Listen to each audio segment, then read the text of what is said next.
Hi everyone, so this time I have bought a beautiful liquid blush from Mars Cosmetics in a very beautiful shade in the shade Peach Pie. প্যাকেজিংটাও কিন্তু বেশ সুন্দর আর কালারটাও কিন্তু ভীষণ ভীষণ সুন্দর, একটা মিষ্টি পিচ কালারটা আমি আগে এখানে হাতে সোয়াচ করে দেখাচ্ছি, একটু বেশি করেই আমি নিলাম। ব্লাশের কনসিস্টেন্সিটা কিন্তু বেশ ঠিক, একদমই কিন্তু খুব লিকুইডই নয় যে ড্রপ করে যাচ্ছে। আর আমি এটাকে স্ম্যাচ করে দেখালাম, এটা কিন্তু খুব সুন্দরভাবে স্ম্যাচ হয়ে গেল ইজিলি।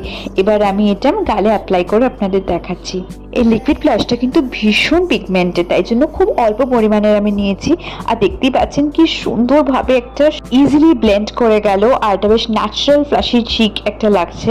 মার্সের এই লিকুইড ব্লাশটা কিন্তু যে কোনো ইন্ডিয়ান স্কিন টোনে চলে যাবে আর একদম বাজেট ফ্রেন্ডলি। এই প্রোডাক্টের লিঙ্ক যদি আপনাদের দরকার হয় আমাকে অবশ্যই কমেন্টে জানাবেন, আমি আপনাদের প্রোডাক্ট লিঙ্ক দিয়ে দেবো। আজকের ভিডিওটা এতটাই, বাই।